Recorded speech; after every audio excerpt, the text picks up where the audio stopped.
Chapters 56 through 61.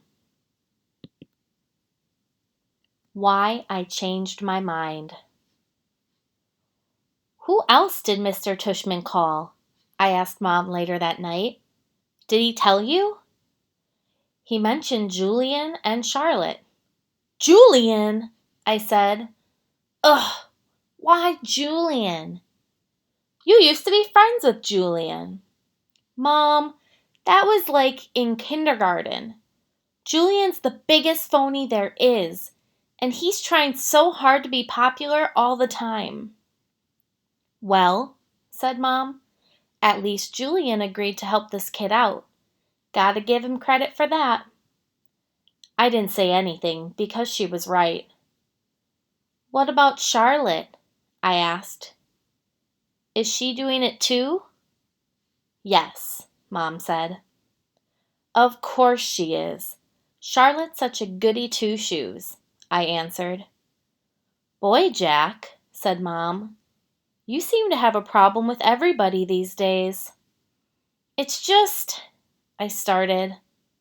Mom, you have no idea what this kid looks like. I can imagine. No, you can't. You've never seen him. I have. It might not even be who you're thinking it is.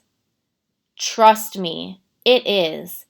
And I'm telling you, it's really, really bad. He's deformed, Mom. His eyes are like down here. I pointed to my cheeks. And he has no ears. And his mouth is like... Jamie had walked into the kitchen to get a juice box from the fridge. Ask Jamie, I said. Right, Jamie? Remember that kid we saw in the park after school last year? The kid named August? The one with the face? Oh, that kid? Said Jamie, his eyes opening wide. He gave me a nightmare. Remember, Mommy? That nightmare about the zombies from last year? I thought that was from watching a scary movie, answered Mom. No, said Jamie. It was from seeing that kid. When I saw him, I was like, ah! And I ran away. Wait a minute, said Mom, getting serious. Did you do that in front of him? I couldn't help it, said Jamie, kind of whining. Of course you could help it, Mom scolded. Guys, I have to tell you, I'm really disappointed by what I'm hearing here. And she looked like how she sounded. I mean, honestly, he's just a little boy, just like you. Can you imagine how he felt to see you running away from him, Jamie? Screaming? It wasn't a scream, argued Jamie. It was like an ah! He put his hands on his cheeks and started running around the kitchen. Come on, Jamie, said Mom angrily. I honestly thought both my boys were more sympathetic than that. What's sympathetic? Said Jamie, who was only going into the second grade. You know exactly what I mean by sympathetic, Jamie, said Mom. It's just, he's so ugly, Mommy, said Jamie. Hey, Mom yelled. I don't like that word. Jamie, just get your juice box. I want to talk to Jack alone for a second. Look, Jack, said Mom as soon as he left, and I knew she was about to give me a whole speech. Okay, I'll do it, I said, which completely shocked her. You will? Yes. So I can call Mr. Tushman? Yes, Mom, yes, I said yes. Mom smiled. I knew you'd rise to the occasion, kiddo. Good for you. I'm proud of you, Jackie. She messed up my hair. So here's why I changed my mind. It wasn't so I wouldn't have to hear Mom give me a whole lecture. And it wasn't to protect this August kid from Julian, who I knew would be a jerk about the whole thing. It was because when I heard Jamie talking about he had run away from August, going, "Ah," I suddenly felt really bad. The thing is, there are always going to be kids like Julian who are jerks. But if a little kid like Jamie, who's usually a nice enough kid, can be that mean, then a kid like August doesn't stand a chance in middle school. Chapter 57, 4 Things. First of all, you do get used to his face. The couple of times I was like, whoa, I'm never going to get used to this. And then, after about a week, I was like, it's not so bad. Second of all, he's actually a really cool dude. I mean, he's pretty funny. Like, the teacher will say something, and August will whisper something funny to me that no one else hears and totally make me crack up. He's also just, overall, a nice kid. Like, he's easy to hang out with and talk to and stuff. Third of all, he's really smart. I thought he'd be behind everyone because he hadn't gone to school before. But in most things, he's way ahead of me. I mean, maybe not as smart as Charlotte or Zamina, but he's up there. And unlike Charlotte or Zamina, he lets me cheat off of him if I really need to, though I've only needed to a couple of times. He also let me copy his homework once, though we both got in trouble for it after class. The two of you got the exact same answers wrong on yesterday's homework, Mrs. Rubin said, looking at both of us like she was waiting for an explanation. I didn't know what to say, because the explanation would have been, "Oh, that's because I copied August's homework." But August lied to protect me. He was like, "Oh, that's because we did our homework together last night," which wasn't true at all. Well, doing homework together is a good thing, Miss Rubin answered, but you're supposed to still do it separately, okay? You could work side by side if you want, but you can't actually do your homework together, okay? Got it? After we left the classroom, I said, "Dude, thanks for doing that." And he was like, "No problem." That was cool. Fourthly, now that I know him, I would say I actually do want to be friends with August. At first, I admit it, I was only friendly to him because Mr. Tushman asked me to be, especially nice and all of that. But now I would choose to hang out with him. He laughs at all my jokes, and I kind of feel like I can tell August anything. Like, he's a good friend. Like, if all the guys in the 5th grade were lined up against a wall, and I got to choose anyone I wanted to hang out with, I would choose August. Chapter 58, Ex-Friends. Bleeding Scream. What the heck? Summer Dawson has always been a bit out there, but this was too much. All I did was ask her why August was acting like he was mad at me or something. I figured she would know. And all she said was, "Bleeding scream?" I don't even know what that means. It's so weird because one day, me and August were friends. And the next day, whoosh, he was hardly talking to me. And I haven't the slightest idea why. When I said to him, "Hey August, are you mad at me or something?" he shrugged and walked away. So I would take that as a definite yes. And since I know for a fact that I didn't do anything to him to be mad about, I figured Summer could tell me what's up. But all I got from her was bleeding scream? Yeah, big help. Thanks, Summer. You know, I've got plenty of other friends in school. So if August wants to officially be my ex-friend, then fine. That is okay by me. See if I care. I've started ignoring him like he's ignoring me in school now. This is actually kind of hard since we sit next to each other in practically every class. Other kids have noticed and have started asking me if me and August have had a fight. Nobody asks August what's going on. Hardly anyone ever talks to him anyway. I mean, the only person he hangs out with, other than me, is Summer. Sometimes he hangs out with Reed Kingsley, a little bit, and the two Maxes got him playing Dungeons and Dragons a couple of times at recess.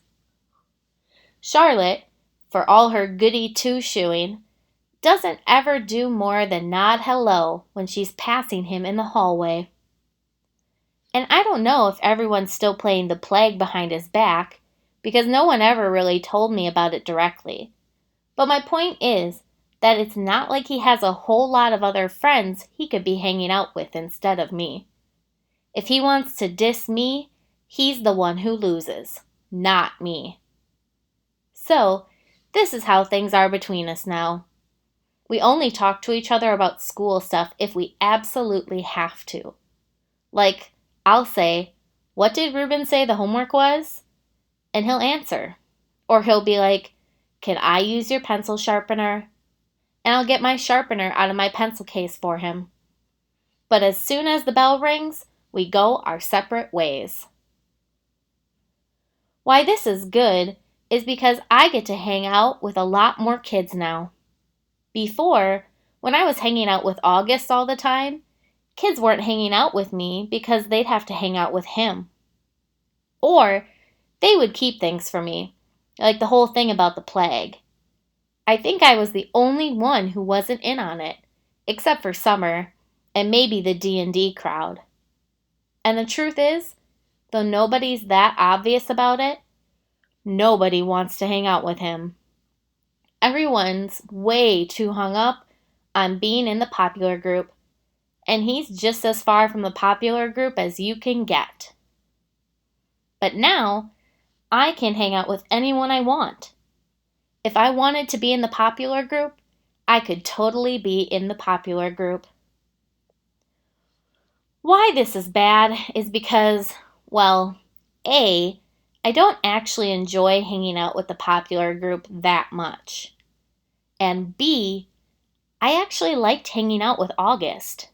So, this is kind of messed up, and it's all August's fault. Chapter 59, Snow. The first snow of winter hit right before Thanksgiving break. School was closed, so we got an extra day of vacation. I was glad about that because I was so bummed about this whole August thing, and I just wanted some time to chill without having to see him every day. Also, waking up to a snow day is just about my favorite thing in the world. I love that feeling when you first open your eyes in the morning and you don't even know why everything seems different than usual. Then it hits you. Everything is quiet. No cars honking, no buses going down the street. Then you run over to the window, and outside, everything is covered in white. The sidewalks, the trees, the cars on the street, your window panes. And when that happens on a school day and you find out your school is closed, well, I don't care how old I get. I'm always going to think that that's the best feeling in the world. And I'm never going to be one of those grown-ups that uses an umbrella when it's snowing. Ever. Dad's school was closed too, so he took me and Jamie sledding down Skeleton Hill in the park. They say a little kid broke his neck while sledding down that hill a few years ago, but I don't know if that is actually true or just one of those legends. On the way home, I spotted this banged up wooden sled kind of propped up against the old Indian Rock monument. Dad said to leave it. It was just garbage. But something told me it would make the greatest sled ever. So Dad let me drag it home, and I spent the rest of the day fixing it up. I superglued the broken slats together and wrapped some heavy-duty white duct tape around them for extra strength. Then I spray painted the whole thing white with the paint I had gotten for the alabaster sphinx I was making for the Egyptian Museum project.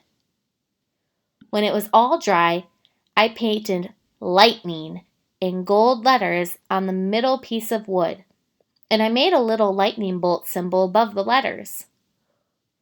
It looked pretty professional, I have to say. Dad was like, "Wow, Jackie, you were right about the sled." The next day, we went back to Skeleton Hill with Lightning. It was the fastest thing I've ever ridden. So much faster than the plastic sleds we'd been using. And because it had gotten warmer outside, the snow had become crunchier and wetter. Good packing snow. Me and Jamie took turns on Lightning all afternoon. We were in the park until our fingers were frozen and our lips had turned a little blue. Dad practically had to drag us home. By the end of the weekend, the snow had started turning gray and yellow, and then a rainstorm turned most of the snow to slush. When we got back to school on Monday, there was no snow left.